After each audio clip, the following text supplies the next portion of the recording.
Setelah selesai bersilaturahmi, libur lebaran biasanya dimanfaatkan untuk berwisata dan menikmati makanan tradisional khas daerah. Di Kabupaten Brebes, Jawa Tengah, salah satu makanan khas yang banyak digemari adalah tape ketan dibungkus daun jambu. Nah, seperti apa proses pembuatannya? Berikut liputan koresponden CNN Indonesia, Roby Sofwan Amin bersama jurnalis foto Proboku Sartoyo dalam segmen Sehari Menjadi. Dilakukan sama bapak-bapaknya ya.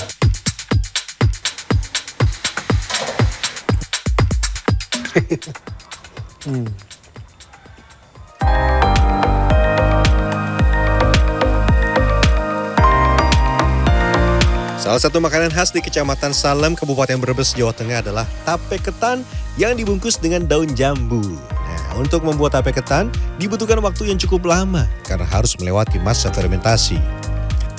Pagi ini saya berada di ujung selatan di Kabupaten Brebes, tepatnya di Kecamatan Salem. Saya penasaran ingin lihat ini nih, tape ketan hijau. Nah, ini apa ini? Beras. Oh, beras, baru ngambil. Beras ketan ini yang dipakai untuk bahan. Oke, nah ini bahan bakunya beras ketan. Dan seperti apa proses pembuatannya? Seperti biasa saya akan ikut dari awal pembuatan sampai dengan jadi tape ketan dalam segmen Sehari Menjadi.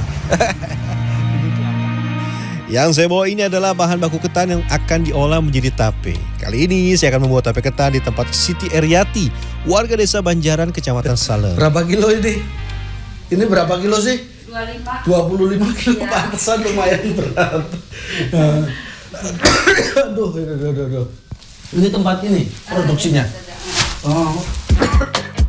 Setiap hari, para produsen tape ketan menghasilkan 8 kg. Sementara pada saat lebaran, jumlah produksinya meningkat berkali-kali lipat hingga 100 kg per hari. Untuk menghasilkan tape ketan yang berkualitas baik, pada tahap pencucian seperti ini ketan harus benar-benar bersih. Nah, jadi salah satu kunci dalam membuat tape ketan ini pada saat proses pencucian seperti ini. Makanya proses pencucian biasa dilakukan sama bapak-bapaknya ya. Ini harus bersih, benar-benar sampai bersih, karena kalau enggak nanti pengaruh pada saat proses fermentasi itu dia akan hasilnya bisa asam mungkin ya Pak ya. Iya. Nah, jadi ini nyucinya harus benar-benar bersih Pak. Beras ketan yang sudah dicuci bersih selanjutnya ditiriskan dan didiamkan selama 1 malam. Tujuannya agar kadar air dalam beras pada saat pencucian benar-benar berkurang sampai hampir kering.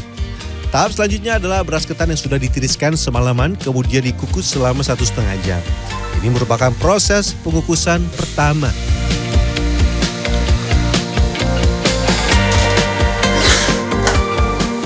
Sambil menunggu ketan dikukus, saya menyiapkan pewarna hijau yang terbuat dari daun katuk yang dihaluskan dengan blender seperti ini.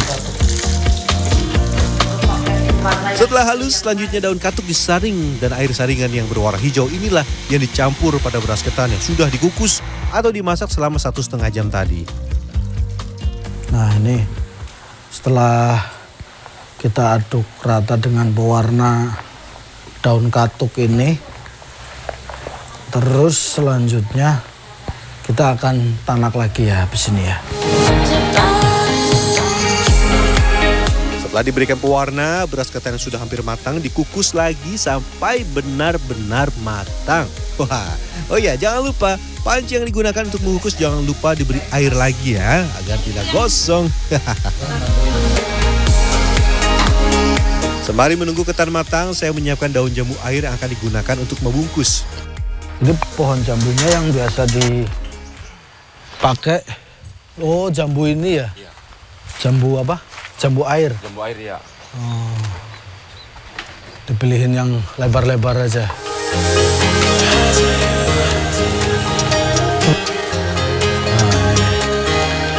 Daun jambu dibersihkan dan agar mudah digunakan saat proses pembungkusan, daun jambu dikukus seperti ini.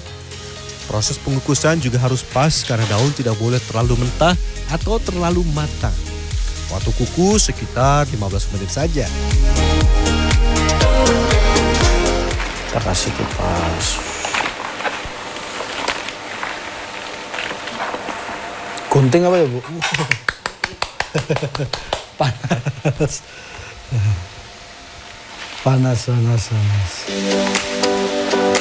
Selanjutnya, daun jambu yang sudah dikukus dirapikan, dipotong bagian ujung dengan gunting seperti ini.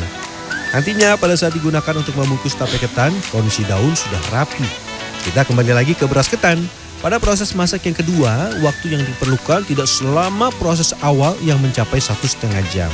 Nah ini jadi ini beras ketan yang sudah dimasak selama 2 kali. Yang pertama dikasih daun katuk. Ini untuk memberikan warna hijau alami. Nah terus yang kedua ditanak lagi. Ini hasilnya seperti ini. Ini tinggal diproses pendinginan ya. Setelah nasi ketan ini dingin, tinggal ditabur dengan ragi secukupnya. Ragi inilah yang membuat nasi ketan menjadi tape melalui proses fermentasi.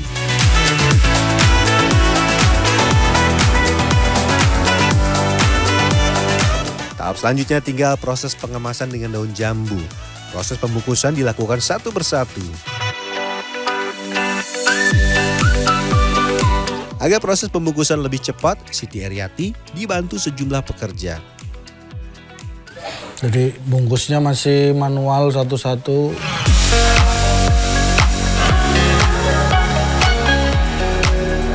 Setelah itu tape ketan dikemas dengan plastik sederhana seperti ini. Satu kemasan berisi 20 bungkus tape ketan hijau. Oh ya, setelah selesai dikemas, tape belum bisa langsung dimakan karena harus menunggu proses fermentasi paling cepat 2 hari.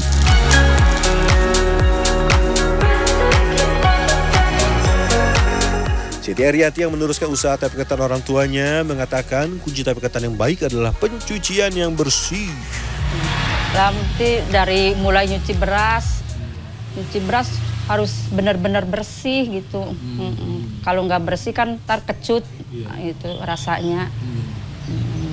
Terus diemin semalam, terus dikukus juga kan 2 kali pengukusan.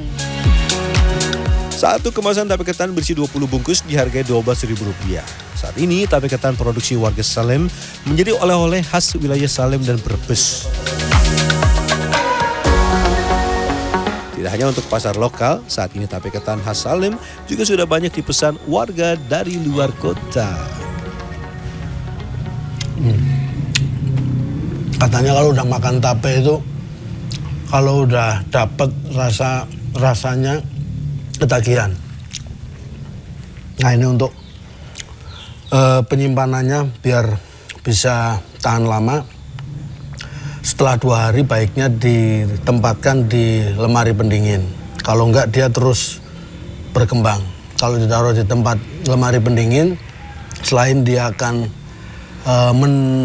menghambat perkembangannya, dia juga akan seger dingin. Robi Sofwan Amin, Prabowo Sartoyo, Brebes, Jawa Tengah.